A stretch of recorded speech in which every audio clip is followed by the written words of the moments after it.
এখন এটা জামাতের হোক, এটা এনসিপির লোক হোক, এনসিপির লোক কি ক্রাইম করতে পারে না? মানে ক্রাইম তো করতে পারে। আমি তো 16 ইউনিয়নের সব এনসিপির লোককে কি আমি জানবো? ওখানেও যদি দেখেন কেউ ক্রাইম করে সেটা আমাদেরকে জানাবেন। যদি দেখেন এখানে স্বজনপ্রীতি হচ্ছে, যারা হকদার তাদেরকে দিচ্ছে না, সেটা আমাদেরকে জানাবেন। এবং ইউনিয়ন পরিষদের আপনারা যারা প্রশাসনিক কর্মকর্তা আছেন, আপনারাও কোনো পলিটিক্যাল যে আপনাদেরকে গিয়ে প্রেশার দিচ্ছে, আপনি দেখতে পাচ্ছেন এখানে একজন হকদার আর এখানে আইসা দিয়ে দিল, আপনারা যেটা করতেছেন আবার এটা উপজেলার বিজেএফ কার্ড তো আপনারা দিচ্ছেন আবার, মানে ডিস্ট্রিবিউট করে দিচ্ছেন।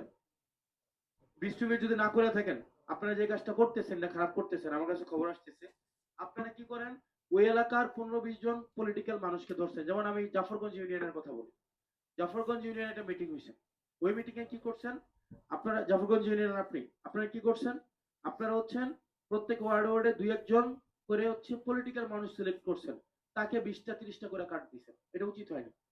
আপনি পলিটিক্যাল মানুষকে যখন 20টা করে দিচ্ছেন, সে তো তার বলের লোকগুলাকে আপনাকে দিবে।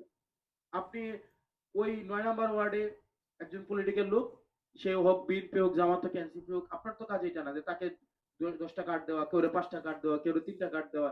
এই বিভাজনটা আপনার কাজ হচ্ছে একদম পুরা, যে হচ্ছে হকদার আপনি তার কাছে পৌঁছাই দেবেন। বড় আলমপুরে একই ঘটনা ঘটছে। বড় আলমপুরের এই যে আপনার পৌরসভার যখন চাল ডিস্ট্রিবিউট হয়, একই ঘটনা ঘটছে। এখন ধরেন উনি যত আন্তরিক হোক না কেন, এসিলেন্ট যত আন্তরিক হোক না কেন, দিন শেষে উনি গিয়া কি ওই চালটা বাসায় দিয়ে আসবে? এটা কি ওনার দ্বারা সম্ভব?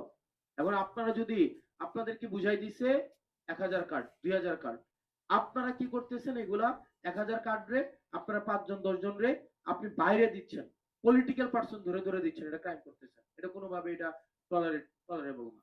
এবং আপনারা এটা নিশ্চিত করবেন কেউ যেন কোনো পলিটিক্যাল আপনাকে অ্যাডভাইস করবে, উনি ওনার জায়গা থেকে, উনি তো এলাকার প্রতিনিধি মানুষ, ওনার কাছে 10টা 20টা মানুষ আসে, 50টা মানুষ আসে, উনি এলাকার খবরটা জানে, উনিকে এসে বলবেন, আপনাকে এসে বলবে যে এই মানুষগুলো হচ্ছে কি আপনার ফাইন্যান্সিয়ালি ভালনারেবল, অর্থনৈতিক ভাবে পিছিয়ে পড়া, আপনি ওনাদেরকে এখানে বিবেচনা করবেন। আপনি অ্যাসেস করে যদি মনে হয় এটা বিবেচনাযোগ্য, চেয়ারম্যান এবং মেম্বাররা দেন এটা বিবেচনা করবেন। কেউ এসে বলবে আমার 20 টাকা 10 টাকা, এটা গণিমতের মাল তো না, আপনি এটা কেন করতেছেন, এটা করবেন না। এবং এটা কোনোভাবেই করবেন না। চেয়ারম্যান নিজের মতো করে হচ্ছে ইয়া করে দিবে, কি যে বলে আপনার হচ্ছে নিজের বোন ভাগিনা শালী সম্বন্ধে দিবে। এটা যদি আপনারা দেখেন করতেছে, আপনারা আমাদেরকে জানাবেন। গুড়াই করে কে আছেন? গুড়াই করে আপনি আছেন এখানে কাউকে কোনো আপনার অথরিটি, এখান থেকে যে অথরিটি একটা দিয়ে দিচ্ছেন আপনাকে লিস্ট করা কমিটি, এর বাইরে কারোর সাথে আপনি হচ্ছে কাউকে কোনো অ্যাক্সেস দিবেন না। বিশেষ করে একজন চেয়ারম্যান, কি যেন নাম ভুলে গেলাম, সাধু চেয়ারম্যান, আজকে রিপোর্ট হয়েছে ওনার বিরুদ্ধে পত্রিকাতে, প্রকল্প না নিয়েই, প্রকল্প না বাস্তবায়ন করে উনি টাকা উঠিয়ে খেয়ে ফেলছে। চিন্তা করেন, উনি তো মনে একটা রাজনৈতিক দলের পোস্টেও আছেন, উনি কি মানে কি পোস্টে আছেন? বিএনপি সাবেক সাংগঠনিক সম্পাদক এবং সাবেক চেয়ারম্যানও ছিলেন। দেখেন উনি কি করছে, প্রকল্প না নিয়েই টাকা উঠাইয়া খাইয়া, এবং ফেরতও দিছে কিছু টাকা, আবার কিছু টাকা ফেরত দিবে। মানে এটা মনে হচ্ছে ওই যে নিজের বাপের হচ্ছে খাজানা নিলাম দিয়ে গেলাম এরকম। এখন এভাবে তো চলতে পারে না। এখন এটা কতজন উনি ধরে রাখবে বলেন? এটা আমরা কতদিন ধরে রাখবো আমরা যদি সচেতন না হই? সুতরাং ওনাদের কি কোনো স্পেস দিবেন না। উনি কি কোনো মানে লিগ্যাল বডি? আপনার এখানে কোনো লিগ্যাল বডি? তাহলে উনি এখানে কেন যাবে? আপনি আমাকে বলেন।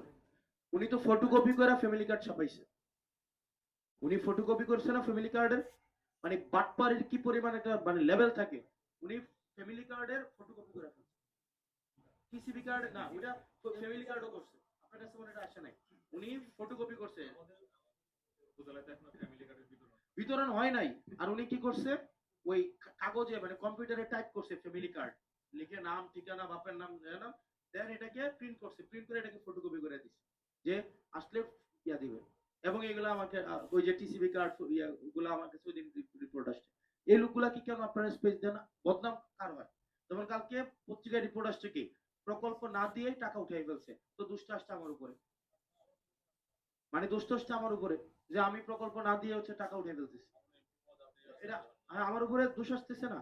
এই জন্য আপনারা ভাই আইনের বাইরে কোনো কাজ করবেন না। আর পলিটিক্যাল যে দলগুলো আছে বিএনপি জামাত এনসিপি ইসলামিক আন্দোলন এটা সেটা, তারা তাদের জায়গা থেকে তারা রাজনীতি করে না, তারা তাদের বেনিফিশিয়ারি গ্রুপ আছে, তাদের লোক আছে, তারা তাদের জায়গা থেকে আপনাদেরকে তারা পরামর্শ দিবে। তারা গিয়া বলবে যে আমাদের এই লোকটাকে বা এই লোকগুলো হচ্ছে তৃণমূলের মানুষ, খেটে খাওয়া মানুষ, তারা অর্থনৈতিক ভাবে ইয়া, আপনারা তাদেরকে বিবেচনা করবেন। তারা আপনাকে পরামর্শ দিবে, তাদের পরামর্শ নিবেন। কিন্তু আবার বিচারটা আপনি নিজে দেখবেন তার অর্থনৈতিক অবস্থাটা, সে কত বছর ধরে পাই যাইতেছে, সে কি রেগুলার পাইতেছে কিনা। একটা লোক আজকে 10 বছর ধরে পাইতেছে, দেওয়ার দরকার নাই তো। এই জিনিসগুলো একটু আপনারা আমলে নেবেন। তো আর তো মনে হয় বলার কিছু নাই আছে। ওকে, ভালো।